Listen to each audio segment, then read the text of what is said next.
हिगिया welfare society का और जितना CBOs है, जितना स्टूडेंट ऑर्गेनाइजेशन से अपसू का है आया है, अंशु का आया है, हम सबको वेलकम करना चाहेगा कि आज जो एक पादन का जो एटलीस्ट जो सेक्रीफाइस को जाहिर पे जाने नहीं देगा बोल के एटलीस्ट उसका साथ जो देने के फैमिली को हौसला बढ़ाने के लिए आया है। तो वैसे तो हम लोग का जो मूवमेंट है इशू बेस्ड कमेटी जो PAGC जो फॉर्मेशन किया है 13 पॉइंट्स ऑफ डिमांड और उसके बाद में जो स्टैच्यू ऑफ ऑनेस्टी है उसको हम लोग रखा है। तो अभी 1 साल होने को है ग्यामर पादंग सार का जो डिमाइस का और उसके बाद हम लोग का मूवमेंट का अभी 2 साल होने को है। तो जो हम लोग का डिमांड है फिर हम लोग नेक्स्ट गवर्नमेंट जब फॉर्मेशन होगा फिर हम लोग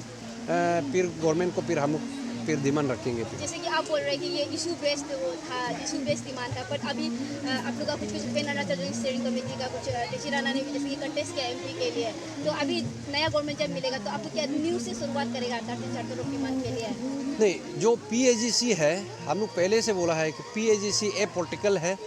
हम लोग इसको इशू बेस्ड कमेटी बनाया है, हम लोग पॉलिटिकल पार्टीज बनाया नहीं है और हम लोग कभी भी हम लोग इसको इस इशू को पॉलिटिसाइज करेगा बोला नहीं। और जितना भी यहाँ पे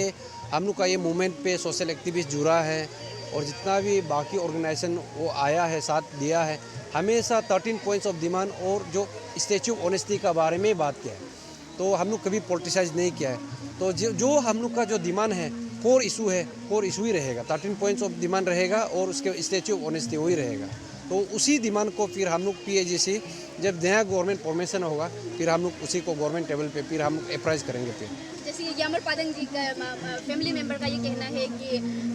6 किलो में उसका वो स्टैच्यू ऑफ ऑनेस्टी बनना चाहिए था, तो वो लोग बोल रहे हैं कि लोकेशन को चेंज करना चाहिए, ऐसे बोल रहे हैं। तो आप लोग ने कुछ लोकेशन को ऐसे ध्यान में रख रहे हैं यहाँ करने से अच्छा होगा? नहीं, वही है जो लोकेशन है एक्चुअली जो 6 किलो का जो लोकेशन है वो ग्यामर पादंग सार उसका जो डेट नहीं होने से पहले वो अब उसका लास्ट ख्वाहिश था, उसका लास्ट विश था। और वो जो फेसबुक में हम लोग का जो PAGC का जो वाइस चेयरमैन है तदक नालो सार को वो पर्सनली वो रिक्वेस्ट किया था कि इसको गवर्नमेंट टेबल में प्लेस करो। और हम लोग को भी जब हम लोग मिलता था डिस्कस करता था कि उसी जगह पे जस्ट बैरन लैंड है ही है, तो उसका सेक्रीफाइस को ऐसे नहीं कि वो कुछ करके जाना है, वही उसका एक संदेश था कि जो नेक्स्ट जनरेशन जो आने वाला पीढ़ी लोग एक स्टैच्यू को देख के एक ऑनेस्टी को एक प्रेफरेंस रख के कल को सोसाइटी को लीड कर सके, वही उसका वो था। तो रहा जो लोकेशंस का जो बात है उसी लोकेशन पे हम लोग का मांग था, वो हम लोग का पर्सनल मांग नहीं था, पादंग का जो इच्छा था उसी को ही हम लोग का गवर्नमेंट टेबल में हम लोग रिक्वेस्ट किया था। तो शायद उसमें अगर कुछ गवर्नमेंट से कुछ कंट्रोवर्सी या कुछ उसमें जगह पे कुछ प्रॉब्लम होता है बोलने से और फैमिली वाला अगर जो बोलता है और वेल वेसर जितना भी अगर वो करता है दूसरा लोकेशन में भी वो मेरा हम लोग का इतना हार्ड एंड फास्ट नहीं है। स्टैच्यू ऑनेस्टी बनने से हो गया तो पहले से भी हम लोग का ऐसे था, बट एक जगह को जो हम लोग दिखाना है कि इसमें दो बोल के this was our approach, that was our approach. तो अगर गवर्नमेंट कल को बोलता है कि कहीं पे भी जैसे कि APPSC ऑफिस का जो एंट्रेंस में रखेंगे या तो कहीं भी रखता है बोलने से हम लोग वेलकम करेंगे। आप लोग को समझना जरूरी है कि ये जो देव ऑनेस्टी इस चीज़ को क्यों मना रहे हैं, क्योंकि आज का दिन में जो ग्यामर पादंग जी है, आप पूरा अरुणाचल को पता है कि he is the first whistle blower in the state of Arunachal Pradesh जो करप्शन को लेके सेल्फलेस होके इस चीज़ को ऑनेस्टी के साथ इसको पब्लिक डोमेन में वो क्या खुलासा किया था।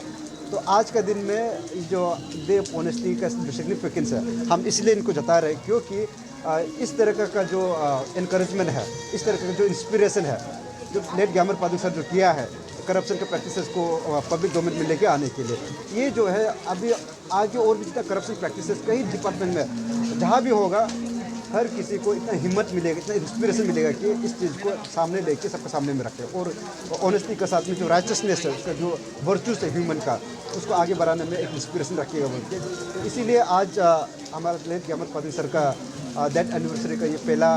वो है सालगिरह है, तो उसमें हम लोग जो है इस डे को देव ऑनेस्टी के हिसाब से हम ऑब्जर्व कर रहे हैं। जब से APPSC पेपर टिकट चेंज हुआ है तब से लेके अभी तक आप लोग 13 ऑफ डिमांड भी फुलफिलमेंट नहीं हुआ है ना, स्टैच्यू ऑफ ऑनेस्टी फुलफिलमेंट नहीं हुआ है, तो अभी तो नया गवर्नमेंट भी आने लगा, तो आप लोग ये चीज़ को लेके क्या स्टार्टिंग पॉइंट से स्टार्ट करेंगे ना क्या? जी नहीं, जो इशू ये देखिए ये करप्शन का इशू है। इस चीज़ को 2 साल हो गया, आज तक ये इशू इसलिए रिजॉल्व नहीं हुआ क्योंकि कहीं ना कहीं गवर्नमेंट के पास में वो पॉलिटिकल विल था ही नहीं इसको रिजॉल्व करने के लिए। तो हमारा हमारा कमिटमेंट और हमारा पूरा अरुणाचल की जनता यही चाहते थे कि ये इशू जल्द से जल्द रिजॉल्व हो जाए और एग्जामिनेशन का प्रोसेस है वो दोबारा से फ्री फेयर और ट्रांसपेरेंट मैनर में शुरू होना चाहिए, जिसमें अकाउंटेबिलिटी भी होना चाहिए। लेकिन अभी जैसे आप बोल रहे कि इलेक्शन भी हो गया, 2 साल भी हो गए इस इशू को, अब हमारा उम्मीद क्या है? इस इशू को दोबारा से स्क्रैच से स्टार्ट करने का कोई मतलब नहीं बनता, क्योंकि हमने पिछले 2 साल में बहुत सेक्रीफाइसेस किए और यहाँ में बहुत प्रीशियस सोल है हमने गंवाए हैं, और यहाँ के जितना भी प्रोग्रेस है उसी प्रोग्रेस से जहाँ तक हम लोगों ने करके रखा है, यहाँ से पूरा जनता से भी हम अपील करते हैं कि आप सब लोग जो है लाइक माइंडेड पीपल लोग आगे आके करप्शन के अगेंस्ट में वॉइस करना चाहिए। और हमारा ये उम्मीद रहेगा कि नया दौर है, नया शुरुआत है, और नया सरकार जो आएगा उसके ऊपर में हमारा ये रिक्वेस्ट भी रहेगा, हमारा अपील भी रहेगा, और हमारा उनका तरफ से एक उम्मीद भी है कि ये जो नया सरकार बनेगा, आप जब ये सब 13 चार्टर ऑफ डिमांड्स जो है और स्टैचू ऑफ ऑनेस्टी को जो लेके एक सही मायने में एक सीरियस थॉट दे के इसको रिजॉल्व करने के लिए प्रयास करेंगे अभी। जैसे कि स्टार्टिंग में pan Arunachal joint steering committee तो नॉन पॉलिटिकल बेस्ड था, जैसे कि अभी आप एमपी में भी कंटेस्ट किया गया है, तो आपको नहीं लगता है कि आपका कंटेस्ट करने का तरफ से pan Arunachal joint steering committee 2 हिस्से में पूरा हो गया है एंड आज देखने को मिल रहा है एस्पिरेंट भी इतना आया नहीं है? जी नहीं, अभी जो आपने क्वेश्चन पूछा है ये जो है 3-4 टुकड़ों में आपने पूछा है, तो इसको एक बार एक अगर जवाब देता हूँ बोलने से, अभी जैसे आपने बताया कि ये pan Arunachal joint steering committee political body नहीं है, ओके, और आप जैसे मैं यहाँ खड़ा हूँ तेची राणा के हिसाब से, मैं यहाँ में एक पॉलिटिशियन के हिसाब से या फिर एक एमपी कैंडिडेट के हिसाब से नहीं आया हूँ। आज के दिन में यहाँ हमारा लेट ग्यामर पादंग सर का जो डेथ एनिवर्सरी था, उन्होंने इस समाज को लेकर क्या सेक्रीफाइस किया, उन्होंने क्या इंस्पिरेशन दिया, उस चीज़ को हम लोग ऑब्जर्व करने के लिए यहाँ आए हैं। तो यहाँ में pan Arunachal joint steering committee एक पॉलिटिकल बॉडी है बोल के इस हिसाब से कभी नहीं था। और आप लोग को ये भी समझना जरूरी है कि जो हमने पॉलिटिकल एडवेंचरिज्म किया था लोकसभा इलेक्शन को लेके, उसका भी मजबूरी हमारा कहाँ से आया है, क्योंकि वहाँ में पॉलिटिकल विल गवर्नमेंट के पास नहीं था बोल के हम लोगों को मजबूरन at the very last moment हम लोग जंप करना पड़ा। अगर हमारा पास पॉलिटिकल मोटिव होता तो शायद से इस इशू को हम बहुत पहले ही अलग तरीके से लेके जाने का प्रयास करते हैं, लेकिन हमने कभी भी इस इशू को कॉम्प्रोमाइज़ होने नहीं दिया। और आज भी हमारा कमिटमेंट क्लियर है। यहाँ से हम ये बोलते हैं कि कल को आगे जाके इस इशू को कोई भी पॉलिटिसाइज नहीं करना है। यहाँ आके जिसको भी इशू में बात करना है वो इशू पे ही बात करें और इशू को रिजॉल्व करने के लिए बात करना चाहिए। और अभी आपने बताया कि ये जो pan Arunachal joint steering committee जो 2 भाग जैसे में दिखाई देता बोल के, तो आपको मैं बता दूं कि शायद से आप लोग को ऐसा लग रहा हो कि, लेकिन मुझे यहाँ खड़ा करके I am a core member of pan Arunachal joint steering committee, और मुझे नहीं लगता है कि pan Arunachal joint steering committee 2 हिस्सा में बटा हुआ है। रादर हमारा अप्रोच जो है, लड़ने का तरीका, वो हमने दूसरा एक और आजमाया है, क्योंकि जब एक तरीका से आप चीज़ को कर रहे हो और वहाँ में 2 साल लग गया और इशू अभी भी रिजॉल्व नहीं हुआ है, तो क्या होता है कि इसमें एक और नया तरीका का ज़रूरत है ताकि ये एक सपोर्ट सिस्टम बने। तो जो हमारा सोशल एक्टिविज़म चल रहा था, उस सोशल एक्टिविज़म वो कंटिन्यू रहेगा, और वैसे ही उसमें अगर और पॉलिटिकल विल और पॉलिटिकल का वो जो स्ट्रेंथ मिलेगा, तो ये इशू को रिजॉल्व करने में इसको एक और स्ट्रेंथ और एक और ताकत मिलेगा। ये एक सपोर्ट सिस्टम है। इसको आप लोग जनता लोग भी, कोई भी ये नहीं समझना है कि pan Arunachal joint steering committee जो है 2 हिस्सा में बटा हुआ है। और रहा बात यहाँ में एस्पायरेंट जो है आज टर्न आउट नहीं होने के कारण, शायद से मुझे ऐसा लग रहा है क्योंकि मौसम बहुत अनप्रिडिक्टेबल रहा है। आज सुबह से आप देख रहे हैं कि बहुत ज़ोरदार से बारिश हो रहा है, तो मे भी इसका कारण से बहुत सारे स्टूडेंट्स जो है, यूथ लोग हैं, इन लोग जो है बाइक स्कूटी में अनएम्प्लॉयड यूथ लोग बाइक स्कूटी में 2 व्हीलर्स में ट्रैवलिंग करते हैं, तो इसका कारण से शायद से बहुत लोग पहुंच नहीं पाए। लेकिन हालांकि मैं देख रहा हूं कि बहुत सारे यूथ्स तो प्रेजेंट है। अभी आप जो बताइए कि ये स्टूडेंट है, एस्पायरेंट है, क्या है, यूथ्स तो मुझे बड़ी तादाद में दिख रहा है, लेकिन जितना एक्सपेक्ट कर रहा था,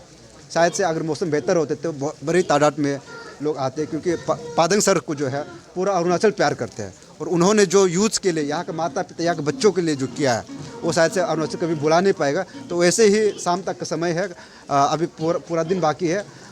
हमारा उम्मीद रहेगा कि जितना भी यूथ्स है, जैसे बारिश थोड़ा कम हो जाते हैं, एक बार एक करके सारा सब आके पादंग सर को अपना श्रद्धांजलि अर्पित करेंगे। जस्ट इन केस आपका ये पॉलिटिकल एडवेंचर जो सक्सेसफुल नहीं होने से, तो आप क्या करेंगे? ये पॉलिटिकल एडवेंचरिज्म का जो वो है, जो स्टेप लेना था, हम लोगों को पूरा अरुणाचल को एक मौका देना था कि घर में इतना गलत चीज़ चल रहा है और यहाँ में जो सट्टे पे लोग हैं, यहाँ जो इस्टेब्लिश पॉलिटिकल जो लीडरशिप में जो लोग हैं, जिनको हम अपना रिप्रेजेंटेटिव बना के भेजते हैं, इन लोग जब इस इशू को, ऐसे गंभीर इशू को बात करने के लिए रेडी नहीं है, तो हम लोगों को ये समझना जरूरी है कि हम लोग गलत लीडर को अलग करके भेज रहे हैं। तो यहाँ से जब पॉलिटिकल विल नहीं होने से ऐसे इशू के लिए ऐसे कल को और भी इशू आ सकता है। तो हम लोगों का एक नया और अच्छा जो लीडर है, जो आप लोग का दुख दर्द को समझता है, जो आप लोग को ज़मीनी हकीकत को समझता हो, ऐसे लीडर को सेलेक्ट करके भेजने का एक प्रयास था। तो आगे जाके कल को क्या करेगा इस चीज़ को नहीं बोलने से पहले मैं ये बताना चाहता हूँ कि हमारा कमिटमेंट जो है, हमारी टीम का कमिटमेंट पिछले 2 साल से आप लोगों ने देखा कि हमारा कमिटमेंट आज भी रहा है और आज यहाँ मैं आप लोगों के सामने खड़ा हूँ कि इंडिविजुअली मेरा कमिटमेंट हमेशा रहेगा और मेरा टीम का कमिटमेंट ऐसे समाज के इशू को, ऐसे करप्शन के इशू का अगेंस्ट में हमेशा कमिटेड रहेगा। कल को ज़रूरत पड़ेगा तो हमारा जो टीम है वो सड़क पे फिर से उतर के जो भी हम लोग को एक डेमोक्रेटिक मूवमेंट करना है, इस इशू को आगे लेके जाना है, उस चीज़ को हम लोग फिर से कंटिन्यू करेंगे। तो in all regardless of the issue, where the issue is heading, the people of Arunachal needs to know that the commitment that the team and Arunachal Joint Steering Committee and likewise the people of Arunachal has shown for the last 2 years, that commitment will still be intact and this will also be followed up in the future.